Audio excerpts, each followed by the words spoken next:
कर्मों का फल, जैसे कर्म करोगे वैसा ही फल पाओगे। इस बात में कितनी सच्चाई है कोई नहीं बता सकता, क्योंकि हमने इसे अपने जीवन में कभी उतार कर देखा ही नहीं। अक्सर हम कहते हैं और हमने सुना भी होगा कि अच्छे कर्मों का फल हमेशा अच्छा ही होता है। आंखों देखी और कानों सुनी बातें भी कई बार झूठी साबित हो जाती हैं, क्योंकि इंसानों को आंखों देखी और कानों सुनी बातों पर विश्वास बहुत जल्दी हो जाता है। लेकिन दूसरी तरफ अगर हमने उसे नहीं देखा है तो हम इसे अंधविश्वास कहते हैं। तो दोस्तों, आज की यह कहानी आपके लिए बहुत ही ज़्यादा मज़ेदार होने वाली है। हालांकि कहानी थोड़ी लंबी होने वाली है, लेकिन आपको आपके सवालों के जवाब जरूर मिलेंगे। आज की कहानी हमें कुछ ऐसा ज्ञान देने वाली है जिसे जानने के बाद आप अपने कर्मों के माध्यम से अपने जीवन में सफलता हासिल कर सकते हैं। आपका दिमाग भी समझ जाएगा कि कर्मों का फल कैसे मिलता है। इस कहानी को शुरू करने से पहले आप लोगों से एक छोटी सी रिक्वेस्ट है कि इस चैनल को लाइक, शेयर और सब्सक्राइब कर लें और घंटे का बटन दबा दें। तो आइए शुरू करते हैं। एक समय की बात है, किसी राज्य में एक महान बौद्ध भिक्षु रहा करते थे। वो बहुत ज्ञानी थे। वो जब ध्यान करते थे तो 2 से 3 दिनों तक लगातार ध्यान में रहा करते थे, और इसी अवस्था में वो आने वाले भविष्य को भी देख लिया करते थे। उन्हें आने वाला भविष्य दिखाई पड़ जाता था। वैसे तो उनके कई शिष्य थे, परंतु उनमें से एक शिष्य उनको बहुत ही प्रिय था, जो बिल्कुल नौजवान था। एक दिन वो ध्यान में बैठे हुए थे, तभी उन्होंने देखा कि आज से 10 दिन बाद उनका यह प्रिय शिष्य मृत्यु को प्राप्त हो जाएगा, और तभी उनका ध्यान भी टूट गया। अपने उस युवा शिष्य को उन्होंने अपने पास बुलाया और उसे प्रेम से कहा कि मैं तुम्हें अगले 9 दिनों की छुट्टी देता हूँ। इन 9 दिनों में तुम अपने घर जाओ और वहाँ पर सभी के साथ रह कर आओ। तुम सभी से अच्छे से मुलाकात कर लेना, सभी को प्यार देना। शिष्य ने जब अपने गुरु के मुख से यह बातें सुनी तो बोला कि आपको कैसे पता चला कि मेरा मन अपने घर वालों से मिलने का कर रहा है? कहीं आप मुझसे मजाक तो नहीं कर रहे हैं? तब गुरु जी ने बोला कि मैं सच कह रहा हूँ। इन 9 दिनों में तुम अपने घर जा सकते हो, लेकिन एक बात याद रखना, यहाँ पर 10वें दिन शाम तक वापस आ जाना। शिष्य बोला कि ठीक है, मैं 10वें दिन शाम तक वापस आ जाऊँगा, लेकिन आप अपना ख्याल रखिएगा। इसके बाद शिष्य अपने गुरु का चरण स्पर्श करके आज्ञा लेता है और अपने घर की ओर प्रस्थान करता है। उस युवा शिष्य के घर के रास्ते में एक नदी पड़ती थी। उस नदी के किनारे चींटियों के बहुत सारे टीले बने हुए थे, जहाँ लाखों चींटियाँ रहती थी। उनमें से कुछ चींटियाँ लगातार टीले के अंदर जा रही थी, वहीं पर कुछ चींटियाँ टीले के बाहर आ रही थी और एक दूसरे से टकराकर अपना रास्ता बदल लिया करती थी। यह सब देखकर शिष्य को बड़ा ही आनंद मिल रहा था। वह कुछ देर तक वहीं खड़ा होकर देख रहा था। तभी अचानक उसका ध्यान नदी के पानी की ओर गया, जो धीरे धीरे बढ़ रहा था, जो अब चींटियों के पास ही पहुंच सकता था। और पानी की लहरें चींटियों के पास पहुंचेगी तो वह पानी में बह सकती थी और चींटियां मारी जा सकती हैं। जैसे ही उसके मन में यह ख्याल आया तो उसने अपने ऊपर पहना हुआ कपड़ा उतारा और टीले के चारों ओर से ढक दिया। इसके बाद टीले के चारों ओर गहरा गड्ढा बना दिया और कलात्मक ढंग से उस गड्ढे से नाली का निर्माण किया, जो वापस नदी में जाकर मिलती थी, ताकि जब भी लहरें चींटियों के पास पहुंचने की कोशिश करे तो उस लहरों द्वारा आने वाला पानी उस गड्ढे के द्वारा और उस नाली के द्वारा वापस नदी में जाकर मिल जाए। इतना कर कर वह अपने घर की ओर चल पड़ा। अपने घर पहुंचने के बाद वह अपने घर वालों से मिला और घर पर रहते हुए 9 दिन कब बीत गए उसे पता ही नहीं चला। और तभी उसे याद आया कि कल वापस गुरु के आश्रम में लौटना होगा, जैसा कि उसके गुरु ने उसे आदेश दिया था। उसने अगली सुबह ही आश्रम में लौटने की तैयारी शुरू कर दी और जैसे ही सूरज की रोशनी दिखाई देने लगी वह आश्रम की ओर निकल पड़ा। उसे उम्मीद थी कि शाम तक वह आश्रम पहुंच जाएगा। धीरे धीरे चलते चलते शाम हो चुकी थी। यहाँ गुरुदेव आश्रम में बैठे बैठे यह सोच रहे थे कि आज तो 10वां दिन है और जैसा कि मैंने उसका भविष्य देखा था, वो 10वें दिन मृत्यु को प्राप्त हो जाएगा। अब तक वह शायद मृत्यु को प्राप्त हो चुका होगा। इस बात को लेकर वह बहुत दुखी थे। वह मरने से पहले आखिरी बार अपने उस प्रिय शिष्य को देखना चाहते थे। वह सोच रहे थे कि कम से कम आखिरी बार ही सही, काश मैं अपने प्रिय शिष्य को देख लिया होता। इसी चिंता में बैठे हुए थे और सोच रहे थे, तभी अचानक दूर से आता हुआ कुछ दिखाई पड़ा। उन्होंने बड़े गौर से देखने की कोशिश की और जब उन्होंने देखा कि उसका शिष्य आश्रम में वापस आ रहा है, गुरु से रहा नहीं गया और दौड़कर जाकर अपने शिष्य को गले से लगा लिया।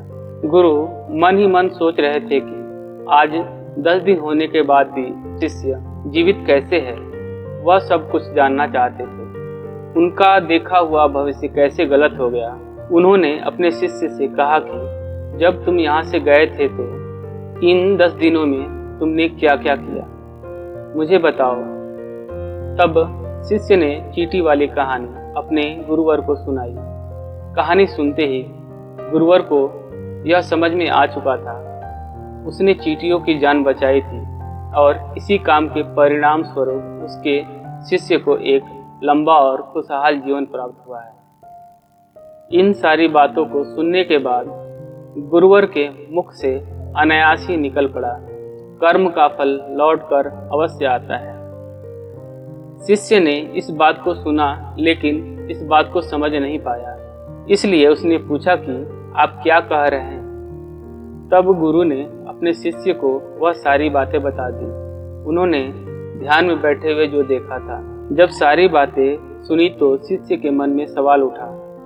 उसने अपने गुरु से कहा कि हे गुरुदेव, जब आपको सारी बातें पहले ही पता थी, जब आपने ध्यान में यह सब पहले ही देख लिया था, तो आपने मुझे इस बारे में क्यों नहीं बताया?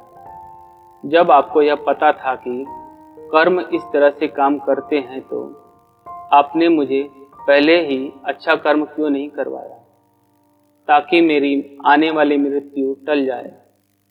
कृपा करके मुझे यह सब बताइए कि आपने ऐसा क्यों नहीं किया।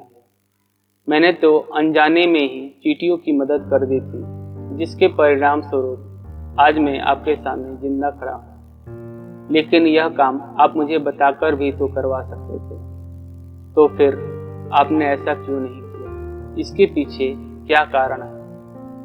अपने शिष्य की इस बात को सुनकर गुरु मुस्कुराने लगे और कहते हैं, यदि मैं तुम्हें इस बारे में बता देता तो तुम्हारे मन में एक लालच होता। तुम अपना जीवन बचाने के लिए यह कर्म करते, लेकिन कर्म का असली अर्थ यह नहीं है। जब हम किसी कर्म को बिना किसी लालच के, बिना कुछ पाने के स्वार्थ के करते हैं, तो उसी को असली कर्म कहा जाता है। जिस कर्म में कुछ पाने की इच्छा नहीं होती है, तो वही कर्म फलीभूत होते हैं और इन्हीं को असली कर्म कहा जाता है। यदि मैं तुम्हें इसी कर्म को तुम्हारी मृत्यु टालने के लिए करवाता, तो तुम्हारे अंदर यह लालच होता कि इस कर्म को करने के बाद मृत्यु टल जाएगी। तुम अपना जीवन बचाने के मकसद से इस कार्य को करते, जिसके परिणाम स्वरूप कर्म का पूरा लाभ नहीं मिलता। हम इंसानों के कर्मों का एक बहुत ही छोटा सा सिद्धांत है कि किसी भी कर्म को यदि आप बिना लालच, बिना स्वार्थ के करते हैं, तो वही असली कर्म कहलाता है।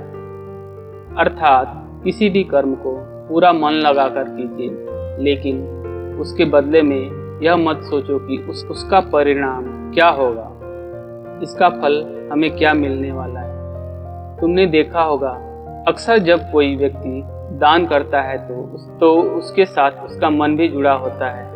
वह दान करते वक्त यह सोचता है कि यदि मैं आज दान करूंगा तो भगवान मेरे साथ अवश्य ही अच्छा करेंगे, मुझे अच्छे फल मिलेंगे। और इसी तरह जिंदगी में बहुत सारे कर्म इसी तरीके से करता है, जिसके परिणाम स्वरूप हमें उस कर्म का पूरा लाभ नहीं मिल पाता है और बाद में हम यह सोचते हैं कि हमने तो अच्छे कर्म किए थे। आप खुद एक बार के लिए सोचिए, जब आप किसी मंदिर में जाते हैं तो आपके मन में कुछ न कुछ पाने की इच्छा अवश्य रहती है। आप सोचते हैं कि यदि मैं भगवान के सामने हाथ जोड़कर यह मांग लूँगा तो मुझे अवश्य मिलेगा। आज मैं भगवान की पूजा करूँगा, इसका फल मुझे अवश्य मिलेगा। परंतु प्रार्थना तो वही स्वीकार होती है जो मौन रूप से की जाती है। इसमें आपके मन में कोई भी इच्छा न हो, आप उस समय केवल पूरे मन से भगवान को धन्यवाद करते हैं उन सभी चीज़ों के लिए जो भगवान ने आपको आज तक दी है, और वह भी बिना किसी स्वार्थ के। ऐसी प्रार्थना स्वीकार होती है। जब आप मंदिर में जाएं तो आप भिखारी नहीं बल्कि एक राजा की तरह जाना चाहिए, ताकि आपके मन को यह लगे कि आपके पास सब कुछ है जो आपको भगवान ने दिया है, और उसके लिए आपको भगवान का धन्यवाद करना चाहिए। तभी आपकी प्रार्थना स्वीकार होगी। ऐसा करना भी थोड़ा मुश्किल है, क्योंकि जब भी आप कोई भी काम करने की कोशिश करते हैं तो सबसे पहले हमारे मन में उसके फल की चिंता अवश्य होती है। आपके मन में यह सवाल भी अवश्य आएगा कि मैं क्या काम करूं कि जिससे मैं अपना मनचाहा फल प्राप्त कर सकूं। इसलिए जब भगवान को ध्यान कर रहे हो तो अपने मन में कोई इच्छा न रखें। अपने मन को मौन बनाने की कोशिश करें, अपने मन को शांत बनाएं और वर्तमान में रहकर बिना भविष्य की चिंता किए बस कर्म करते जाएं। पर याद रखिए, काम को करने के पीछे आपका उद्देश्य अच्छा होना चाहिए, उसका फल आपको अवश्य ही अच्छा मिलेगा। और हाँ, यह भी याद जरूर रखिएगा कि यदि आप फल के बारे में सोचते हैं तो आप एक न एक दिन गलत दिशा में फंस जाएंगे। हो सकता है कि आपके मन में अब यह सवाल आ रहा हो कि कोई दूसरा व्यक्ति आपका बुरा चाहता है तो क्या करें। तो दोस्तों, यहाँ भगवत गीता में भगवान श्री कृष्ण ने कहा है कि कोई हमारा बुरा करना चाहता है तो यह उसके कर्मों में लिखा जाएगा। हम क्यों किसी का बुरा सोचकर अपने कर्म और अपने वक्त को खराब करें। जो भी गलत कर्म किसी ने किए हैं तो उसकी सजा उसे मिलेगी। आप अच्छी सोच रखिए, अच्छा उद्देश्य रखिए और अपने कर्म को करते जाइए, क्योंकि दोस्तों कर्म ही वो फसल है जिसे इंसान को हर हालत में ही काटना पड़ता है। इसलिए हमेशा अच्छे बीज बोएं ताकि अच्छी फसल हो। उम्मीद है कि आपने आज की इस वीडियो से ज़रूर कुछ ना कुछ सीखा होगा। आज की इस वीडियो को लाइक और अपने दोस्तों के साथ शेयर ज़रूर कीजिए, और हमें ऐसे ही सपोर्ट करने के लिए चैनल को सब्सक्राइब करें और घंटी का बटन दबा दीजिए। चलिए मिलते हैं ऐसे ही एक और वीडियो में। तब तक के लिए अपना ख्याल रखिए। धन्यवाद।